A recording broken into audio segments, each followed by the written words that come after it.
market stat says that 10% make money and 90% lose money.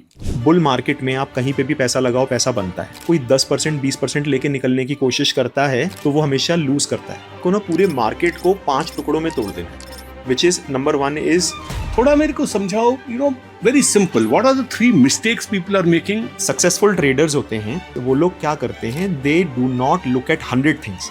उनको ये समझ में आता है कि ये एक इंडिकेटर काम करता है और वो पूरी एनर्जी सिर्फ उस एक इंडिकेटर पे डाल देते हैं. जैसे होता है ना कि पूरी दुनिया 5 तत्व से बनी है, ये सारे इंडिकेटर सिर्फ 2 तत्व से बने हैं, वो है प्राइस और volume. Basically there is a indicator called You understand, you come from a data analytics background. Office जा रहा है, काम कर रहा है, वो बंदा बेचारा कहाँ समझेगा यार ये सब. ट्रेडर कर सकता है, आप कर सकते हो, आम आदमी कैसे करेगा इसको? एंड उसके लिए मतलब देखो, Why is it that only some people like you are able to grow your money at 30, 40, 50%? so the most important thing is process. So there are 2 types of ways in which one can make money. The first one is 2025 to 2050 में तुमको sunrise sectors क्या दिख रहे हैं जिसमें दम है? जैसे फॉर एग्जांपल अगर गवर्नमेंट ने कुछ ठान लिया है कि हमें ये सेक्टर को अच्छा कराना है तो उस सेक्टर के सारे प्लेयर्स अच्छा करेंगे. अभी आप कितने साल से, 8, 9, 10 साल से कर रहे हो? What is your hit rate? Are you seeing 30, 40, 50% returns annualized in spite of the ups and downs in the market? That is a very very good question and I'll tell you why. The answer is This video is for educational purposes only. We are not SEBI registered advisors, so always do your own research before investing.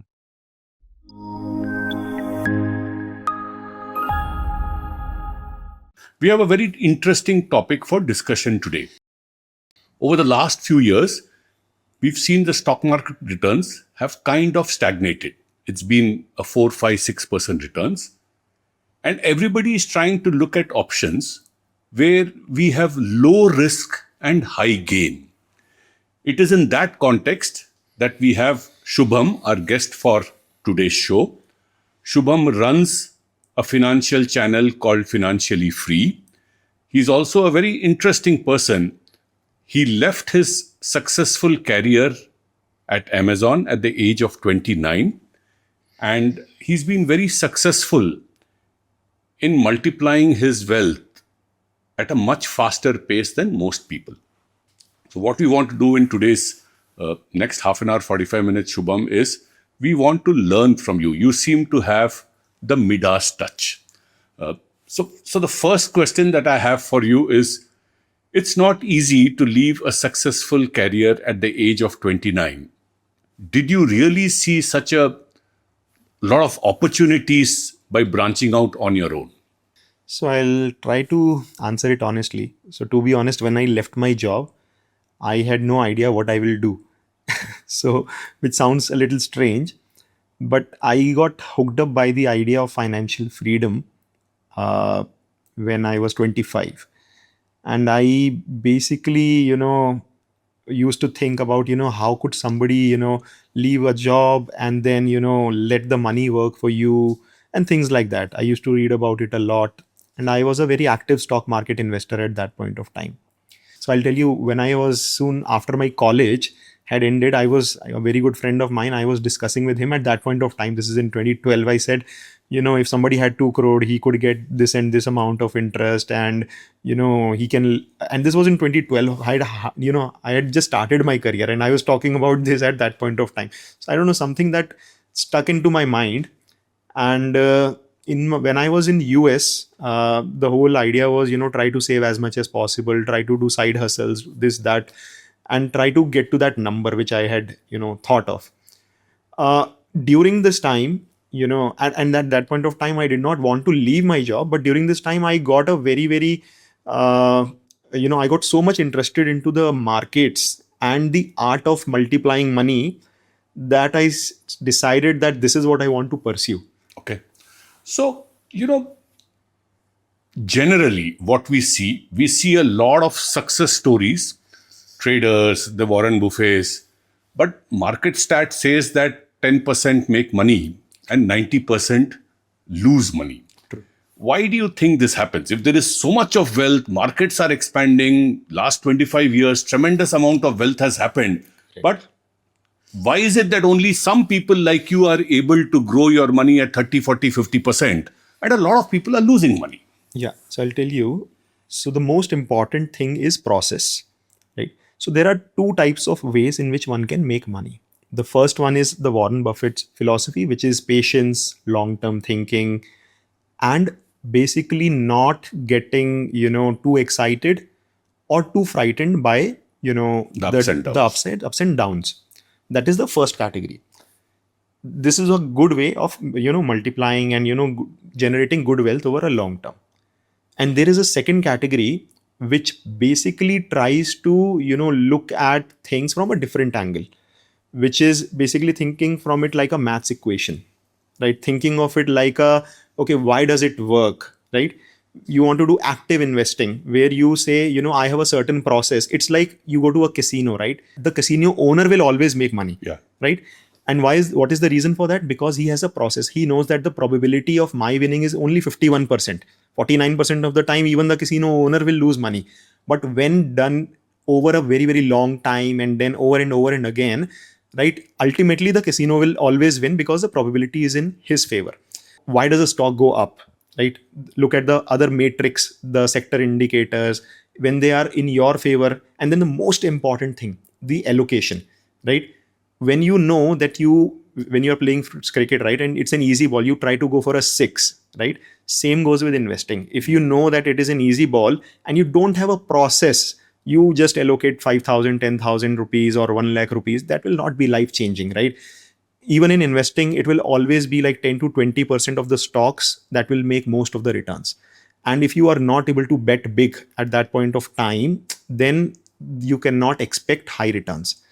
So you're saying that let's focus on the step 2 that you talked about, because the Warren Buffett in today's generation, people don't have the patience of saying buy it and leave it for 10 years. Everybody, thanks to the online tools, are checking their portfolio on a daily, weekly basis. So अगर 3-4 महीना stock move नहीं होता है तो people are like बेचो इसको.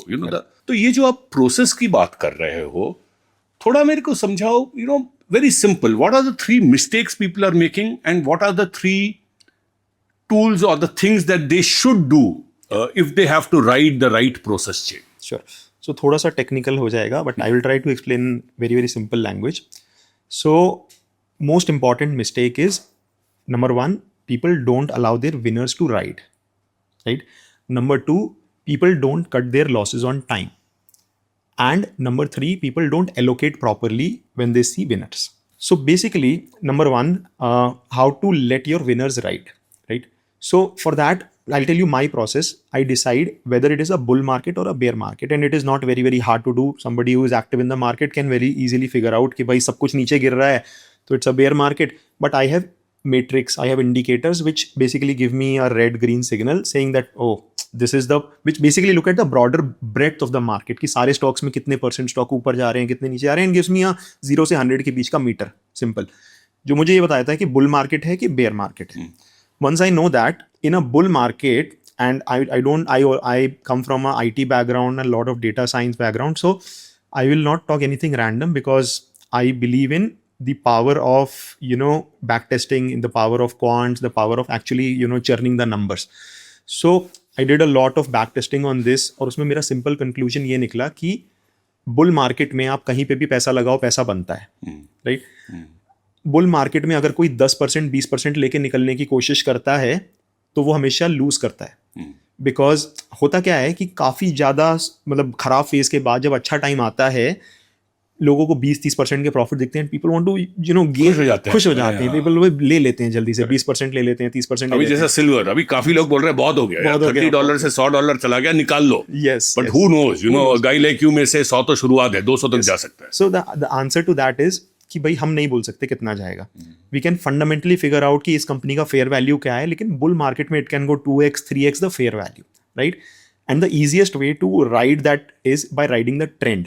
And how to ride the trend? Basically there is a indicator called moving average, right? Which basically means कि आप जिस भी स्टॉक को या इवन जिस भी सेक्टर पे आप बुलिश हो, you basically put an indicator and say कि अगर ये अपने 200-day मूविंग एवरेज के नीचे नहीं जाएगा, मैं इसको नहीं बेचूंगा. Right? That I follow and I have backtested it. I know कि ऐसा करने से क्या होता है. And then same goes the other way around. This is in the bull market. So अगर बुल मार्केट में 200 DMA पे आया, बट आई नो कि मार्केट तो बुल है, तो अभी यानी कि चीजें अच्छी चल रही हैं, तो I will try to allocate my money as soon as possible into something else, right? Which basically means I want to be 100% allocated in a bull market. उसी में पैसा बनेगा. The second part is कि भाई फिर then sell कब करे, right? Time से I said कि time से काटना गिर है. रहा है गिर रहा है. 7% के बाद बेचोगे, कोई 10% बोलता है के बाद. 10% गिर गया तो बेचो, कोई बोलता है 20% गिर गया तो बेचो. कब बेचोगे? Exactly. So same thing, differentiate bull market है कि बेयर मार्केट है. अगर बुल मार्केट है तो 200 DMA तोड़ने पे आपको बेचना है, इररिस्पेक्टिव. प्रोसेस सिंपल है, 200 डे मूविंग एवरेज टूटने पे बेचना है. बट बुल मार्केट है तो वो पैसा वापस लगाना है समवेयर एल्स. बट अगर बेयर मार्केट है तो बेसिकली आपको करना ये है कि unless you will not find anything which is above 200 DMA. Most सारे स्टॉक ही 200 DMA के नीचे आ जाएंगे. अभी भी अगर आप देखोगे हार्डली पूरे मार्केट में 10-20% स्टॉक 200 DMA के ऊपर होंगे, वो भी जो सिल्वर से लिंक्ड हैं या कमोडिटी से लिंक्ड हैं. अदरवाइज पूरा मार्केट का हालत ऐसा है कि सब 200 DMA के नीचे ही चल रहा है, which means okay, you don't have to go very aggressive, try to remain as much in cash. So and the third part is allocation, right? So this is something that I could not, and it comes by practice, right?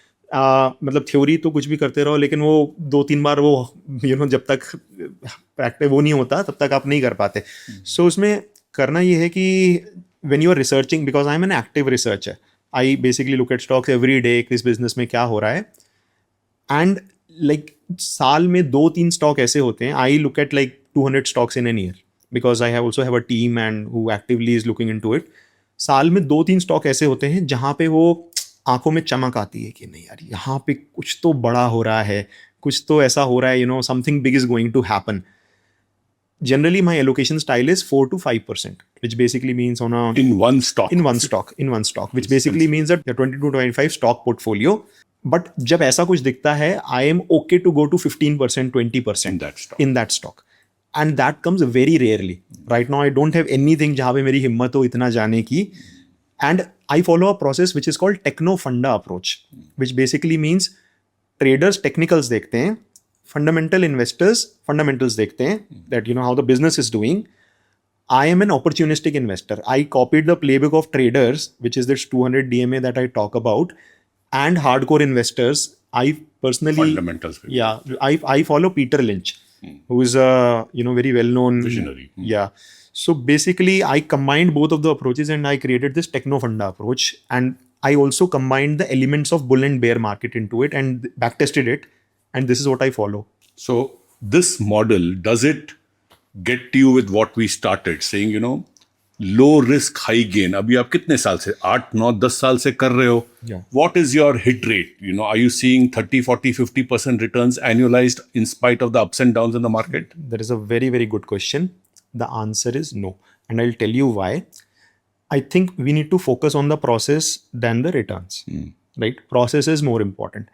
अगर market में, जैसे अभी market है पिछले 1 साल में, if nothing works, right, आपका fundamental बोल रहा है बहुत ही अच्छा कर रहा है, टेक्निकल्स भी उतने बुरे नहीं जा रहे हैं, लेकिन मार्केट की हालत ही खराब है, करेक्ट, तो स्टॉक नहीं जाएगा ऊपर. दीज आर कॉल्ड लल पीरियड्स. 1.5 साल 2 साल का पीरियड होगा जब कुछ नहीं होगा.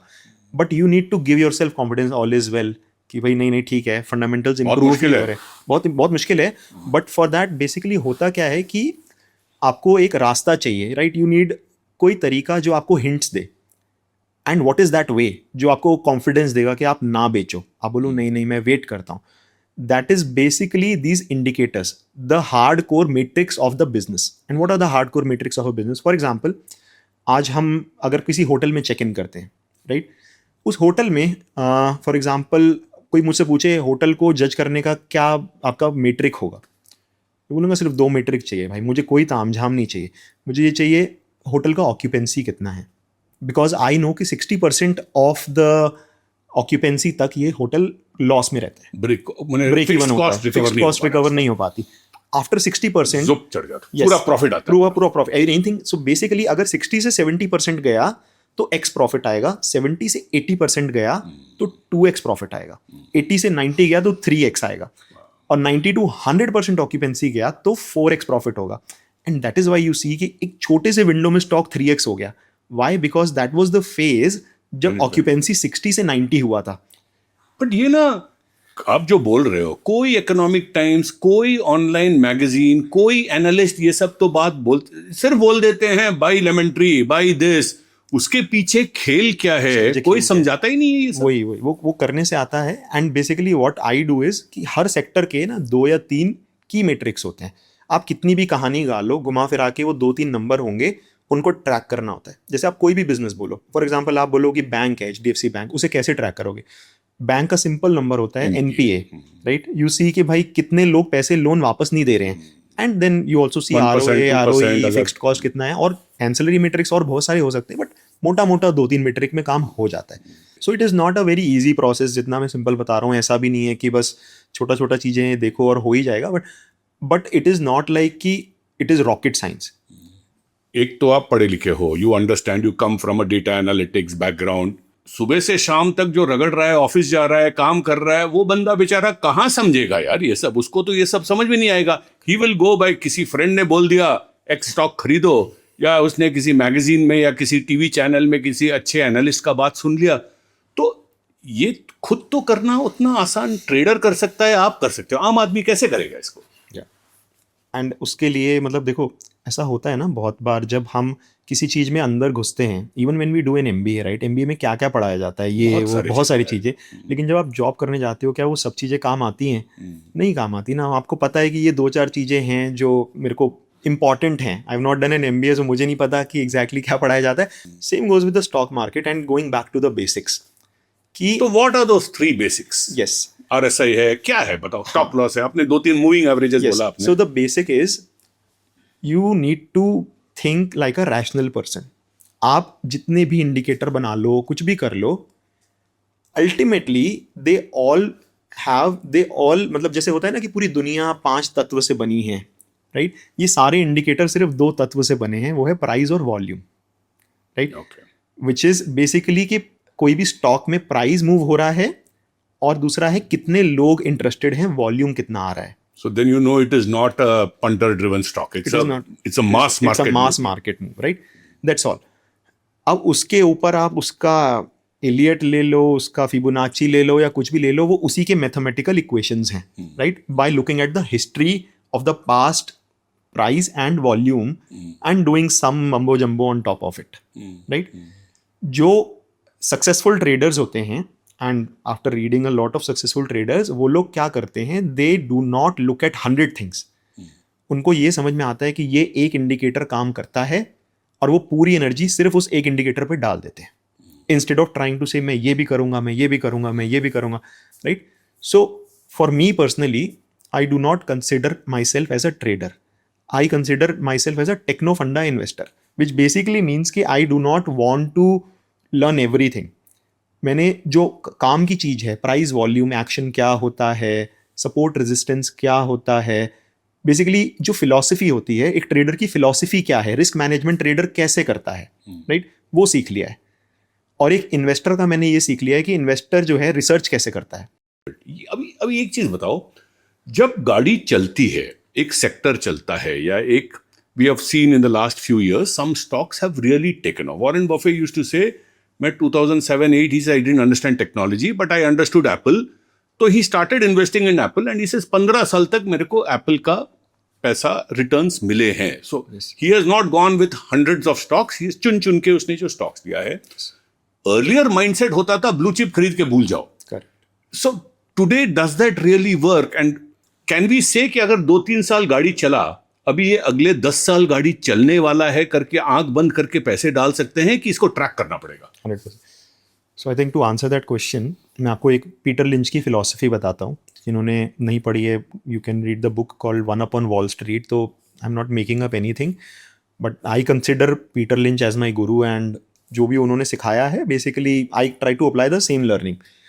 सो वो क्या बोलते हैं कि आपको, जैसे आपने बोला कि भाई कैसे खेलना है, क्या खरीद के बैठ जाएं.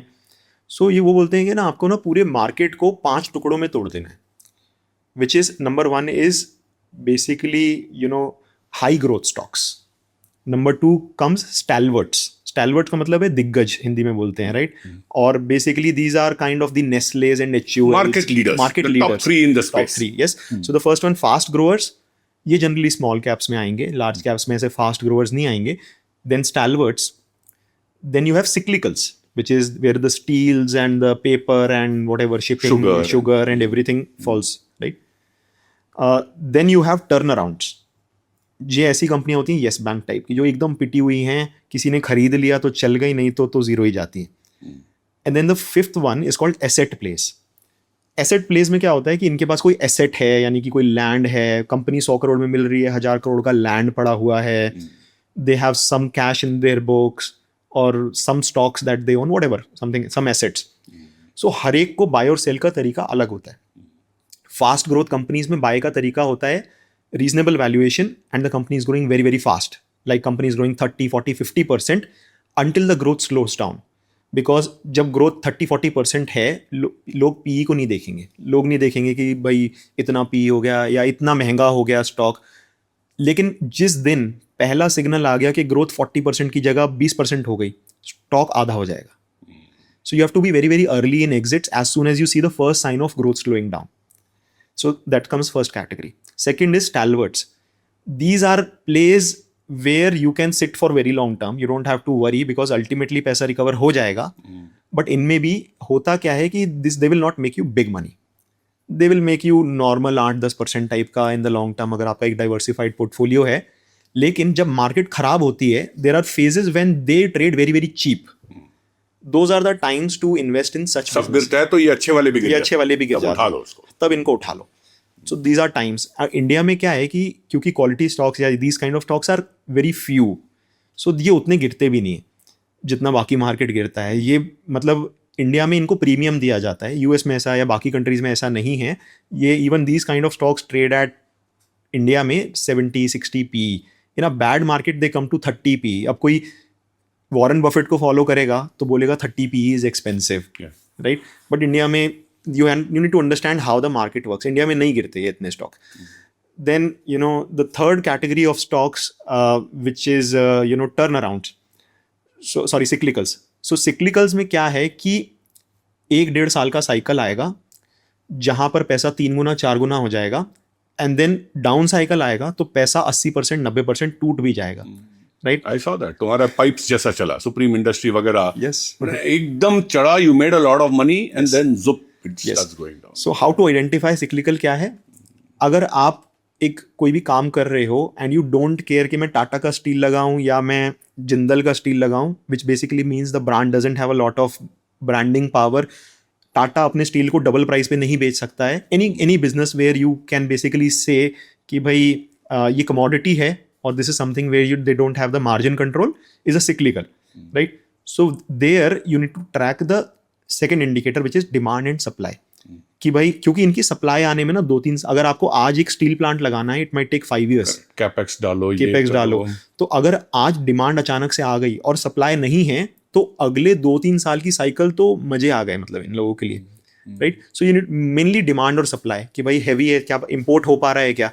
देन टर्न अराउंड में हम क्या करते हैं कि मतलब I do not touch turnaround. They are low probability of winning. When you win very very big, but I kind of avoid these turnaround stocks. But the way to play is कि अगर turnaround successful हो गया, then try to invest instead of hope कि भाई यहाँ पे ये हो जाएगा. जैसे for example PC Jewelers was one stock. Lot of मतलब ये Yes Bank हो गया, और every year you will see 5-10 names कि ये bankrupt हो रहा है. Asset plays again don't play. I do not play. Unless there is value unlocking. जैसे कि अगर वो मैनेजमेंट ने बोल दिया कि मैं लैंड बेच के पैसा डिविडेंड में दे रहा हूँ सब लोगों को, तो ये स्टॉक चलेगा और 2-3 दिन में बहुत तेजी से भाग जाएगा. And then people will come and say कि भाई ये स्टॉक ने 3 दिन में 100% रिटर्न दिया था, लेकिन वो पिछले 10 साल से कुछ नहीं कर रहा था.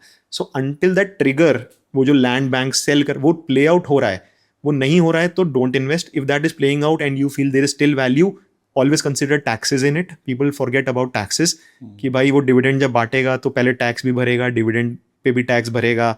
सो basically high level these are the 5 categories. I try to play in the first 2. Okay.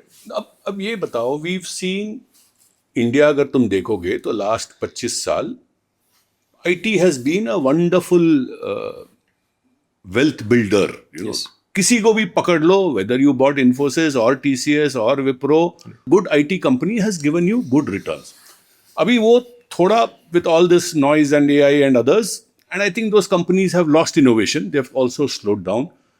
Since you are well read on this subject and you look at it, which are one or two sectors that you see which could be 2025 to 2050 में तुमको sunrise sectors क्या दिख रहे हैं जिसमें दम है?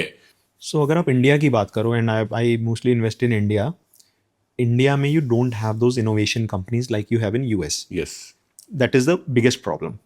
सो उससे होता क्या है, as an investor you always have to keep looking at themes जहाँ पे अगले 2-3 साल का विजिबिलिटी है instead of those 10-20 years visibility. That is something not that is something difficult, but basically that is the reality. Because India में अगर आज आप मुझे बोलो कि भाई ये सेक्टर है जो मतलब अदर देन द एफएमसीजी जो स्टिकी बिजनेस है, Margin बहुत मार्जिन कम बहुत है. ही कम है, बट अदरवाइज अगर बोलो कि नहीं ये कंपनी ना मतलब 50% 40% मार्जिन पे, बिकॉज कोई मोटेड बिजनेस है, कैश फ्लो जम के आता है, लोगों के पास ऑल्टरनेटिव ही नहीं, ऐसा कौन सा, मतलब I could not figure out any such businesses in India. तो the way to play it is basically you said about sectors. तो you need to look at the government policy. That is the first thing you need to understand. जैसे for example अगर government ने कुछ ठान लिया है कि हमें ये सेक्टर को अच्छा कराना है because of some security issue, because of some XYZ reason, तो उस सेक्टर के सारे प्लेयर्स अच्छा करेंगे, right. And then it is your job to figure out कि कौन सा कंपनी है जहाँ मुझे बेट करना है. फॉर एग्जाम्पल अगर आप अभी बजट देखोगे, अभी आएगा मे बी कुछ दिनों में, आई थिंक, और पीछे भी बहुत दिनों से गवर्नमेंट बोल रही है कि हमें शिपिंग सेक्टर को बहुत अच्छा करना है. And I tell you the reason is simple कि shipping we are dependent totally on China. India doesn't come in top 15 in the shipping businesses, less than 1% market share in ship building, right. अब India में logistics का जो cost है it is more than 10%, राइट. World wide the global average is around 8%, India में शायद और भी ज़्यादा है, I forget the number. It is high. Yeah. So basically they want to bring it down to global averages. And one way to do is using inland waterways. So हमारे पास we have all these beautiful rivers. We don't use it for transporting goods, right? So when you are transporting your stuff on this, you basically need the depth to be a certain depth. Dredging करना पड़ेगा, right? So that we have these dredging players listed in India. Then you also have shipbuilders, GRSE, Mazgaon. Not a recommendation. I'm just talking about, high level sector में क्या क्या हो रहा है. This is one sector जहाँ government ने ठान लिया है कि हमें टॉप 5 में आना है. और गवर्नमेंट एक्सप्लिसिटली बोल रही है कि नहीं, we will do whatever it takes, we want to come. और उसके लिए इंसेंटिव्स दे रहे हैं. इंडिया में शिप बनाओगे तो 25% तुमको इंसेंटिव देंगे. इंडिया में शिप अगर रिसाइकल करा, basically you have to break a ship, right. So after 20-30 years of life, and उससे बहुत ज़्यादा चीज़ें निकलती हैं. It is very valuable. And अभी सारा का सारा शिप्स बाहर जाके ब्रेक होता है. एक है गुजरात के पास कहीं पे. या but it is not a big industry in India. So basically अगर आपको ये इकोसिस्टम बनाना है, so government is giving credits कि अगर आप ये रिसाइकल इंडिया में करोगे तो हम आपको क्रेडिट्स देंगे that you can use on a new ship, और उससे आपका कॉस्ट और रिड्यूस हो जाएगा, and so on. So shipping is definitely one sector. Second is data centres, definitely one sector. जहाँ पर मतलब अगर आप ग्लोबल उससे देखोगे, इंडिया के the number of data centres that we have is very very less. अभी इंडिया का ज़्यादातर डेटा सिंगापुर और इधर उधर से जो है सर्व हो रहा है. We need local data centres.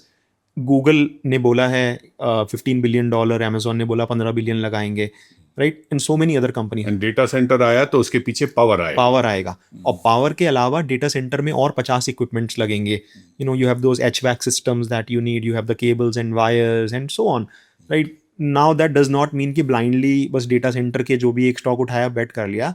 उसमें बहुत सारी चीज़ें ऐसी हैं जो अगर एक होता क्या है कि अगर एक साइकिल प्ले आउट होनी, एक चीज़ प्ले आउट होनी है for the next 5 years, they come in phases. For example अगर एक शिप भी बन रहा है, राइट, एक शिप को बनने में 7 से 8 साल लगते हैं, राइट. शुरू में स्टील का काम होता है, फिर उसके बाद XYZ काम होता है, फिर उसके बाद AC लगता है, फिर सीटिंग होती है. So every player in the value chain will enjoy, but at different times.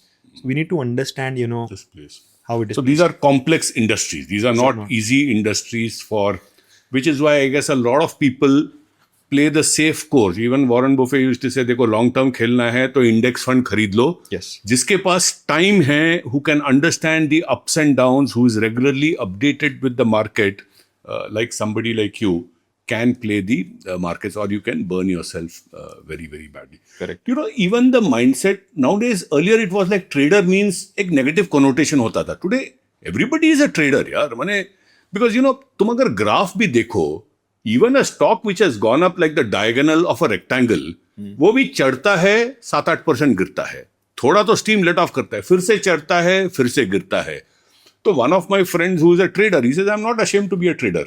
तो he says, you know, लंबा पकड़ो, पर 10% चढ़ गया, बेचो, गिरेगा, मैं फिर से खरीदता हूं. So if I can get in a year 3 ups and downs, I have made my 20-25%.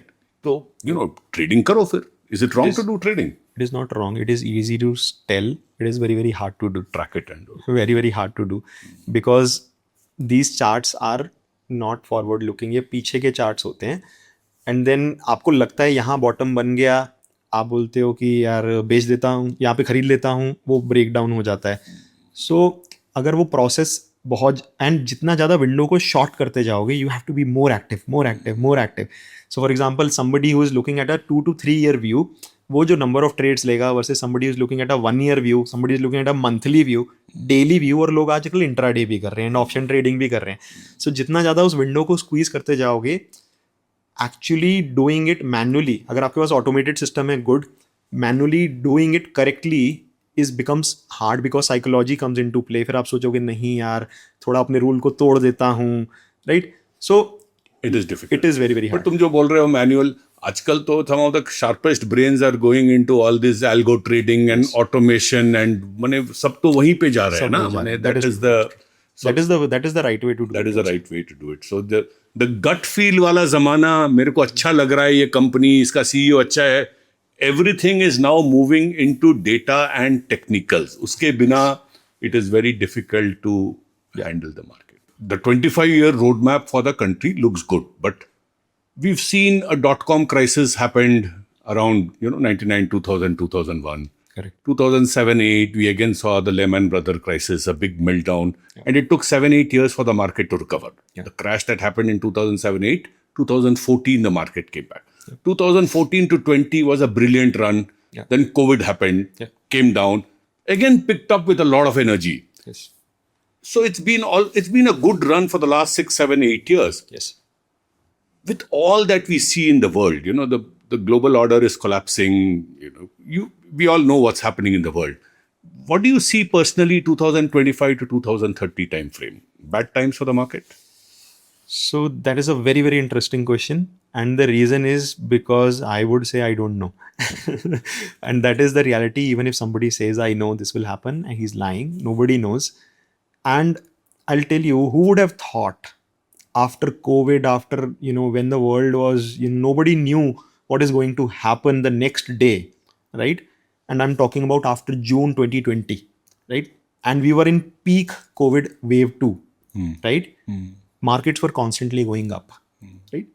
And everybody I used to talk to used to say, ये मार्केट ऊपर कैसे जा सकता है, हमारा धंधा बंद है, राइट, हमारा कुछ भी काम नहीं हो पा रहा है, द वर्ल्ड में ऐसा हो रहा है, वैसा हो रहा है, why the market is going up. And people used to say market is a scam, right? And I will tell you what happens in the market is, market, think of it like a Baba who knows the next 6 months to 1 year. Correct. It is a very good indicator of the future. So as soon as the market realizes कि भाई ये जो problem थी यहाँ पे peak हो चुकी है और नहीं भी हुई है, मुझे ये पता है कि अगले 6 महीने में पीक हो जाएगी, market will not wait for next 6 months to run. अभी अगर आप देखोगे, there are so many problems, right? India के ऊपर 50% टैरिफ लगा दिया, वेनेजुएला के प्रेसिडेंट को उठा लिया, ईरान पे वॉर करने वाले हैं, बांग्लादेश हमारे नेबरहुड में ऑपरेशन सिंदूर भी हो गया, इधर बांग्लादेश में भी इशू चल रहा है, and so on. Everywhere it is chaos, right? You don't know, कल अगर ईरान का वॉर शुरू हो जाता है, the strait of Hormuz might close, oil price might shoot up, right? There are so many unpredictable events, but in the long term, right, we know one thing कि कुछ भी होगा, ultimately, the products that we make कहीं ना कहीं बिकेंगे. Maybe there is a 6 months lag. अगर मानो कल को ईरान का वॉर भी होता है, रशिया का वॉर हुआ, right, it was as big as what might happen. 6 महीने मार्केट ने कुछ नहीं किया. After that it was again rallying. Why? Because जो भी प्रोडक्ट्स आ रहे थे, the supply chains are agile, right. They evolve, they find other ways to basically bring those stuff. So to predict what will happen by 2030, to be honest, I don't know. It will depend a lot. But I know कि भाई in the long term what will happen. And I basically follow a simple process where I would say कि अगर 200 DMA के ऊपर गया तो I want to be 100% invested. अगर 200 DMA के नीचे हुआ, I want to be in cash. Simple. Yeah. So, when somebody who reads the market as well as you says, I don't know, I think one should be careful because, you're not being bullish and saying, go all engines firing. Interesting. Thank you so much. I think it's wonderful to see young people achieving financial freedom at such a young age. It requires guts. It's not something that everybody can do. I think we can all the youngsters out there can learn from Shubham. Like the Bhagavad Gita says, if you do your research, if you do your homework, then the chances of success are much better rather than randomly going by what something comes on WhatsApp or what somebody tells you over a cup of coffee. Today's industry demands that you research, you look at data, you look at trends, and then you take a conscious decision. You have to be responsible for the decision that you take. And I think Shubham has given us perspectives in that regard. Thank you so much, Shubham. And we'll stay in touch. We'll come back for a show sometime later. Awesome. Thank you so much, sir. Yeah. आप में से जो लोग investing में interested हैं और जो data वाले लोग हैं, यानी जो लोग इन्वेस्ट करने से पहले ये देखना चाहते हैं कि एक्चुअली में नंबर क्या है और आप कोई टिप या क्विक रिच स्कीम में बिलीव नहीं करते, तो उनके लिए हमारी टीम ने पिछले 1 साल में बहुत से टूल्स क्रिएट किए हैं जो इन्वेस्टर को बहुत हेल्प कर सकते हैं. ये टूल्स नॉर्मल स्क्रीनर से ज़्यादा हमें वैल्यू प्रोवाइड करते हैं और इन्हें बनाने के लिए हमारी फुल टाइम टीम इसमें काम करती है. अब अगर आप ये जानना चाहते हैं कि हमारा एग्जैक्टली इन्वेस्टिंग मेथड क्या है और ये टूल्स कौन कौन से हैं, तो आप हमारा संडे का वेबिनार ज्वाइन कर सकते हैं. ये वेबिनार शुभम प्रेजेंट करते हैं जो बरेली यूपी से हैं और 29 की एज में अमेजॉन यूएस की जॉब छोड़ के फाइनेंशियली फ्री हो गए थे और फिर ये बैंगलोर शिफ्ट हो गए और फुल टाइम इन्वेस्टर बन गए. इस वेबिनार में आप 4 मेथड सीखोगे इंटरेस्टिंग कंपनीज ढूंढने के लिए और इसमें एक फ्री गिफ्ट भी मिलेगा. ये वेबिनार हम जेन्युइनली रिकॉर्डेड प्ले करते हैं, लेकिन हमारी टीम वहां पर लाइव प्रेजेंट होती है आपके कोई भी क्वेश्चन का आंसर करने के लिए. वेबिनार रिकॉर्डेड होने का रीजन ये है कि जब तक हम वेबिनार में सिग्निफिकेंट इंप्रूवमेंट नहीं कर देते, उन्हीं मेथड्स को हर संडे आके बार बार रिपीट करना एक इनएफिशिएंट वे है टाइम को यूज करने का, क्योंकि इस टाइम को हमारी टीम किसी और टूल को बनाने में इन्वेस्ट कर सकती है. तो अगर आप इस वेबिनार में इंटरेस्टेड हैं तो एक बर्गर से भी कम प्राइस में आप इस वेबिनार को ज्वाइन कर सकते हैं. इसका लिंक हमने डिस्क्रिप्शन और फर्स्ट कमेंट में दे दिया है. I know you will love our work.